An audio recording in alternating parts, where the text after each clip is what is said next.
વિદ્યાર્થી મિત્રો, આપણે ચેપ્ટર 2 છે જે આંકડાશાસ્ત્ર ધોરણ 12 ની અંદર કે જેનું નામ છે સુરેખ સહસંબંધ, તેની અંદર હવે 10મો દાખલો જે ટેક્સ્ટ બુકમાં પાના નંબર 114 ઉપર છે તે જોઈએ.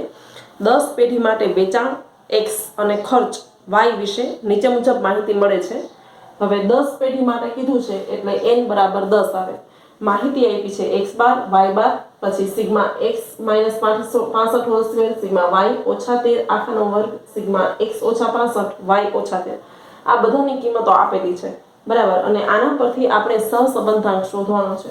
હવે તમે માહિતીને જોઈ શકો છો કે આને આધારે મળે એ કાર્લ પિયર્સનનો સહસંબંધાંક શોધવાનો હોય. તો કાર્લ પિયર્સનનો સહસંબંધાંક શોધવા માટે આપણે x ઓછા 65 હોય, બરાબર છે, એવું વિચારીએ તો એવું ક્યારે કરતા આપણે યુવી વાળી રીત હોય ત્યારે કરીએ, બરાબર ને. x ઓછા સમથિંગ લઈએ કઈ, તો આપણે અહીંયા ધારશું, બરાબર. સિગ્મા ધારો કે આને x ઓછા 65 ને u બરાબર x ઓછા 65 ધારીએ અને v બરાબર y ઓછા 13 ધારીએ તો આ સિગ્મા u સ્ક્વેર આપેલા છે, માટે અહીંયા શું કહી શકાય, સિગ્મા u સ્ક્વેર બરાબર 850 એમ કહી શકાય. એવી જ રીતે અહીંયા સિગ્મા v સ્ક્વેર બરાબર 32 આટલું કહી શકાય, બરાબર છે. અને આ જે છે આ એને કહેવાશે સિગ્મા uv, બેનો ગુણાકાર x ઓછા 65 અને y ઓછા 13 એ કેટલો છે 0.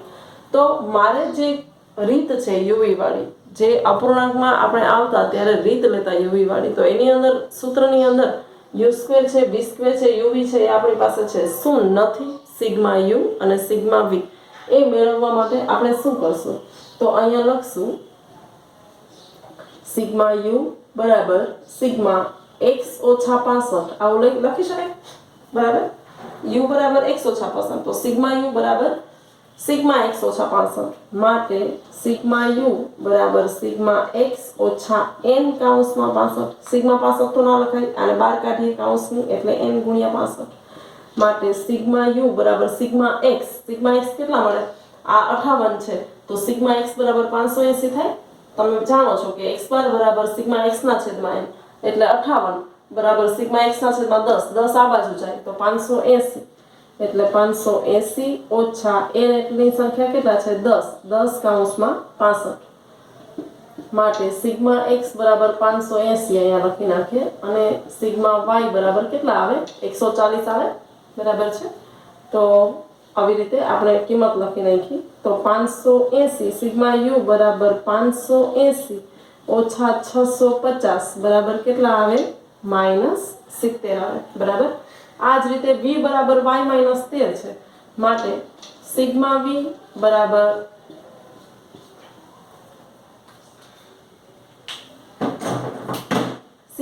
બરાબર શું થાય, તો સિગ્મા y ઓછા n કૌંસમાં 13 એવું લખી શકાય, અથવા સિગ્મા y કૌંસમાં હજી એમ રાખીએ આપણે સિગ્મા v લીધું છે તો સિગ્મા y માઇનસ 13, તો સિગ્મા v બરાબર શું કહી શકાય, સિગ્મા y અને કૌંસની બહાર કાઢ્યું ઓછા n કૌંસમાં 13 એવું કહી શકાય, બરાબર.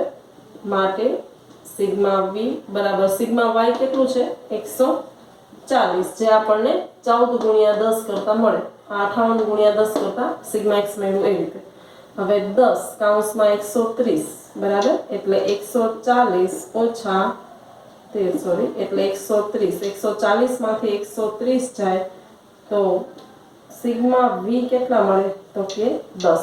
હવે આપણી પાસે બધું છે સિગ્મા u અને સિગ્મા v સોરી. તો હવે આ બધું છે આપણી પાસે, તો આપણે r નું સૂત્ર મૂકી દઈએ, r બરાબર n sigma uv minus sigma u into sigma v upon under route n sigma u square minus sigma u આખાનો વર્ગ અને n sigma v square minus sigma v whole square. તો r ની કિંમત મૂકીએ n એટલે કેટલા આવશે 10 અને સિગ્મા uv એ બંનેનો ગુણાકાર કેટલો આપેલો છે 0. કિંમત અપ્લાય કરીએ છીએ આપણે સિગ્મા u અને સિગ્મા v એની કિંમત મળશે -70 અને 10, તો એને કૌંસમાં લખી નાખીએ -70 ગુણ્યા 10 બરાબર છે. હવે અહીંયા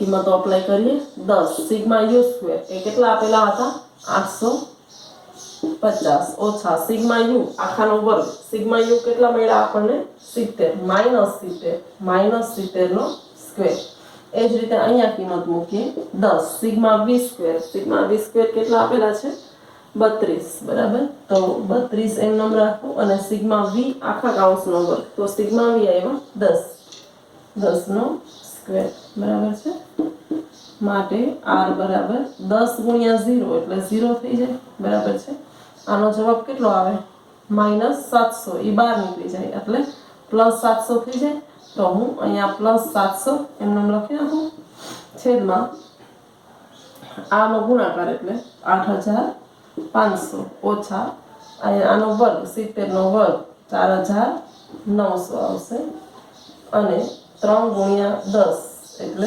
32 ગુણ્યા 10 320 ઓછા 100 માટે r બરાબર 700 ના છેદમાં આ બંનેની બાદબાકી કરીએ 8500 ઓછા 4900 એટલે 3600 અને 220 બીજા આવશે એટલે 3600 અને બીજા વર્ગમૂળમાં 220 માટે r બરાબર 700 ના છેદમાં 3600 નું વર્ગમૂળ કેટલું થાય 60 થાય અને 220 નું વર્ગમૂળ આવશે 14.82 બરાબર ચાલો એનો આપણે ગુણાકાર કરી લઈએ તો આવશે 700 ના છેદમાં 889.94 અને આ બેનો ભાગાકાર કરી નાખો એટલે આપણને r મળે 0.79 બરાબર છે તો આ રીતે આપણો r 0.79 આની અંદર આ બે વસ્તુ સમજવાની હતી શું તો કે u અને v કઈ રીતે મેળવવા બરાબર u અને v તમને મેળવતા આવડી જાય આ પદ્ધતિથી આટલું અગત્યનું છે ખાસ આ આપણે યાદ રાખવાનું સિગ્મા u બરાબર સિગ્મા x - 65 સિગ્મા x 12 કાઢ્યા અને 65 n ને ગુણે બરાબર સિગ્મા 65 ન લખાય એટલે n કાઉન્સમાં 65 કિંમત મૂકી દીધી એટલે સિગ્મા u અને સિગ્મા v એકવાર મળી જાય પછી તો આ સૂત્રમાં કિંમત મૂકતા આવડી જ જાય બરાબર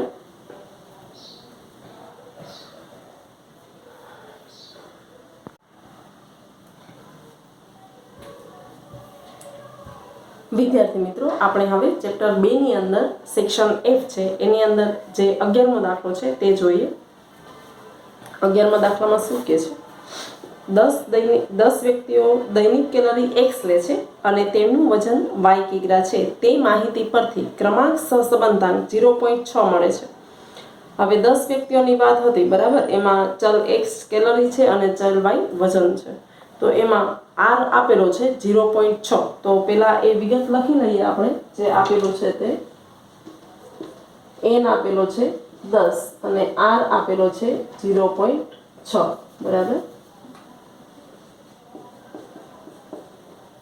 ચાલો હવે એમ કે છે કે પાછળથી ચકાસણી કરતા માલુમ પડ્યું કે એક વ્યક્તિના x અને y ચલના ક્રમોની વચ્ચેનો તફાવત 4 ને બદલે 2 લેવાયો હતો ક્રમોનો તફાવત એટલે d માં એક અવલોકન rx - ry 4 લેવાનું હતું એને બદલે ખોટું કેવું લેવાઈ ગયું 2 તો સાચું 4 લેવાનું હતું ખોટું 2 લેવાઈ ગયું તો ક્રમાંક સહસંબંધાંકની સાચી કિંમત શોધો હવે વિદ્યાર્થીઓ અહીંયા યાદ રાખો કે જો d ખોટું લેવાનું હશે d 4 લેવાનું હતું એને બદલે ખોટું 2 લેવાનું હશે તો d નો વર્ગ ખોટો આવ્યો હશે d નો વર્ગ ખોટો આવ્યો હશે એટલે સિગ્મા d સ્ક્વેર ખોટો આવ્યો હશે તો સિગ્મા d સ્ક્વેર ની તો સૂત્રમાં કિંમત મૂકી હશે એટલે આપણે પહેલા ખોટો સિગ્મા d સ્ક્વેર શોધી અને સુધારવો પડશે એટલે જે r આપેલો છે એ જ સૂત્ર લખીએ r બરાબર 1 ઓછા 6 sigma d square upon n into bracket n square minus 1 માટે r બરાબર 1 ઓછા 6 સિગ્મા d સ્ક્વેર r ની જગ્યાએ હું લખી નાખું 0.6 છેદમાં n એટલે 10 નો વર્ગ ઓછા 1 0.6 ને એમ જ રાખીએ 1 ઓછા 6 સિગ્મા d સ્ક્વેર હવે અહીંયા જુઓ 10 નો વર્ગ કેટલો થાય 100 માંથી 1 જાય તો 99 ગુણ્યા 10 એટલે કેટલા આવશે 990 હવે આ બધું જ છે એ આ બાજુ લઈ જાઉં એટલે 6 સિગ્મા ડી સ્ક્વેર છેદમાં 990 એ કેવા થઈ જાય પ્લસ, અહીંયા નિશાની માઇનસ હતી એટલે પ્લસ થઈ જાય, અને આ 0.6 છે એ બરાબરની જમણી બાજુ આવી જાય એટલે માઇનસ થઈ જાય. તો આમ થાય 6 સિગ્મા ડી સ્ક્વેર છેદમાં 990 બરાબર 0.4. આ 990 છે એ ગુણે કોને ગુણે 4 ને, તો આપણે એમ લખી શકીએ કે સિગ્મા ડી સ્ક્વેર બરાબર 0.4 ગુણ્યા 990 છેદમાં 6. માટે સિગ્મા ડી સ્ક્વેર કેટલો આવશે? આપણે આનું બધીનું સાદુરૂપ આપીએ તો સિગ્મા ડી સ્ક્વેર 66 આવે. હવે આ સિગ્મા ડી સ્ક્વેર આપણને મળ્યો છે એ ખોટો સિગ્મા ડી સ્ક્વેર છે, એના ઉપરથી આપણે સાચો સિગ્મા ડી સ્ક્વેર મેળવીએ, બરાબર, જેને સુધારેલ કહેશું. તો આપણે લખશું કે સુધારેલ સિગ્મા ડી સ્ક્વેર બરાબર જે ખોટો સિગ્મા ડી સ્ક્વેર હતો એમાંથી આપણે એની અંદરથી ખોટું અવલોકન બાદ કરશું, બરાબર. ખોટું હતું એ કયું હતું? 2. તો 2 નો વર્ગ એમાંથી બાદ કરશું અને એની અંદર 4 નો વર્ગ એટલે કે જે સાચું અવલોકન લેવું જોઈએ એનો વર્ગ પ્લસ કરશું. સમજો ડી ખોટું આવ્યું હશે, બરાબર, 4 છે એને બદલે 2 લઈ લીધું એટલે ડી ખોટું આવ્યું હશે, તો ડી નો વર્ગ ખોટો આવ્યો હશે, તો ડી નો વર્ગ જે ખોટો આવ્યો છે એ બાદ કર્યો અને લેવાનું શું હતું? 4. તો 4 નો વર્ગ ત્યાં એડ કરશું. તો ખોટો ડી સ્ક્વેર કેટલો આવ્યો ભાઈ? 66. તો 66 માંથી 2 નો વર્ગ 4 બાદ થાય, 4 નો વર્ગ 16 પ્લસ થાય, માટે સિગ્મા ડી સ્ક્વેર કેટલું આવશે? તો એ બધાનું સાદુરૂપ આપતા આવશે 78. હવે સિગ્મા ડી સ્ક્વેર આપણે 78 લઈ અને સાચો સહસંબંધાંક શોધી શકીએ. તો લખશું કે સાચો r બરાબર 1 ઓછા 6 sigma D square upon n into bracket n square minus 1 એટલે 1 ઓછા 6 કૌંસમાં 78. અવલોકનોની સંખ્યા તો હતી એટલી જ રહેશે, બરાબર, 10 રહેશે. ચાલો 1 ઓછા 78 ગુણ્યા 6 એવું કરતા મળશે 468. આ 468 ના છેદમાં હું 990 લખી નાખું, 10 નો વર્ગ 100, 100 માંથી જાય 99 ગુણ્યા 10 એટલે 990, બરાબર છે. હવે શું કરશું? તો કે 1 ઓછા આનું સાદુરૂપ ભાગાકાર આપશે, એ આવશે 0.4727. તો 0.4727 1 માંથી બાદ કરશું એટલે આપણો r મળશે 0.53, બરાબર.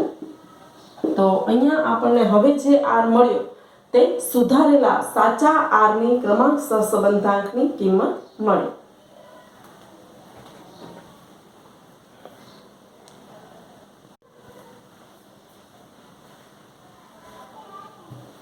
વિદ્યાર્થી મિત્રો, આપણે ચેપ્ટર 2 માં હવે જે છેલ્લો દાખલો છે સેક્શન F ની અંદર 12મો દાખલો કે જે પાના નંબર 115 ઉપર છે તે જોઈએ. 10 વ્યક્તિઓ માટે આરોગ્યનો આંક એટલે કે હેલ્થ ઇન્ડેક્સ x અને અપેક્ષિત આયુષ્ય લાઈફ એક્સપેક્ટન્સી y વિશે માહિતી મેળવવામાં આવી છે. ક્રમાંક સહસંબંધાંક શોધવા આ માહિતીને ક્રમ આપવામાં આવે છે અને બધા ક્રમોના તફાવતોના વર્ગોનો સરવાળો 42.5 મળે છે. આરોગ્ય આંક 70 માહિતીમાં 3 વખત અને અપેક્ષિત આયુષ્ય 45 માહિતીમાં 2 વખત પુનરાવર્તન પામે છે. તો આ માહિતી પરથી ક્રમાંક સહસંબંધાંક શોધો. વિદ્યાર્થીઓ, અહીંયા આપણને માહિતી આપેલી છે એમાં પેલા n આપ્યું છે તો હું લખી નાખીશ કે n બરાબર 10, બરાબર. બીજું શું કહે છે? તો કે બધા ક્રમોનો તફાવત એના વર્ગોનો સરવાળો એટલે તફાવત એટલે d એનો વર્ગ d સ્ક્વેર એનો સરવાળો એટલે સિગ્મા ડી સ્ક્વેર એ કેટલો આપ્યો છે? 42.5. એટલે હું અહીંયા લખીશ કે સિગ્મા ડી સ્ક્વેર બરાબર 42.5. હવે આરોગ્ય આંક 70 માહિતીમાં 3 વખત આવે છે, બરાબર. તો આપણે હવે અહીંયા માહિતીમાં જે ચલની કિંમત છે 70 અને 45 એ રિપીટ થતી હશે. તો જ્યારે માહિતીમાં એક અવલોકન એક કરતાં વધારે વાર આવે તો અવલોકનોમાં ગાંઠ એટલે કે ટાઈ ઉદ્ભવી કહેવાય અને એ સમયે આપણે CF કરેક્શન ફેક્ટર મેળવીએ છીએ. તો આપણે એક કોષ્ટક બનાવતા હતા કે અવલોકન, બરાબર, અવલોકન કયું રિપીટ થાય છે? તો કે 70. કેટલી વખત આવે છે એને એમ કહેતા. કેટલી વખત આવે છે ભાઈ? 3 વખત. તો અહીંયા 3 લખશું. પછી m નો ઘન ઓછા m છેદમાં 12 એટલે 3 નો ઘન ઓછા 3 છેદમાં 12 3 નો ઘન એટલે 27 27 માંથી 3 બાદ થાય એટલે 24 24 ભાગ્યા 12 એટલે કેટલા આવશે 2 એવી જ રીતે બીજું એક અવલોકન છે 45 તો 45 બે વખત પુનરાવર્તન પામે છે તો 45 બે વખત આવે છે એટલે 2 નો ઘન ઓછા 2 છેદમાં 12 2 નો ઘન એટલે 8 8 માંથી 2 જાય 6 6 ભાગ્યા 12 એટલે 0.5 તો CF કરેક્શન ફેક્ટર કેટલું આવશે 2.5 બરાબર છે એટલે આ રીતે આપણે જે બોક્સ છે એ મેળવી અને હવે આપણે અવલોકન ઉપરથી R મેળવીશું તો R નું સૂત્ર લખશું R બરાબર 1 ઓછા 6 સિગ્મા ડી સ્ક્વેર અને અહીંયા કરેક્શન ફેક્ટર છે એટલે વચ્ચે CF ને આપણે એડ કરીશું છેદમાં n into bracket n square minus 1 બરાબર છે માટે R બરાબર 1 ઓછા 6 સિગ્મા ડી સ્ક્વેર આપેલા છે 42.5 વત્તા કરેક્શન ફેક્ટર આવ્યું હતું 2.5 છેદમાં n એટલે અવલોકનોની સંખ્યા છે 10 કૌંસમાં 10 નો વર્ગ ઓછા 1 માટે R બરાબર 1 ઓછા 42 ને 2 44 ને 45 એટલે 45 6 કૌંસમાં 45 છેદમાં 10 કૌંસમાં 99 લખી નાખું કારણ કે 10 નો વર્ગ 100 માંથી 1 જાય તો 99 માટે R બરાબર 1 ઓછા આ બંનેનો ગુણાકાર કરીએ એ આવશે 270 270 ના છેદમાં 990 માટે R બરાબર 1 ઓછા આ બંનેનો ભાગાકાર 0.2727 હવે આ 0.2727 ને આપણે 1 માંથી બાદ કરીશું એટલે મને R ની કિંમત મળશે 0.73 બરાબર 72 27 72 આવે છે એને આપણે 7 છે એ ત્રીજો આંકડો આવતો હતો એટલે એક એડ કરી અને 0.73 લખીએ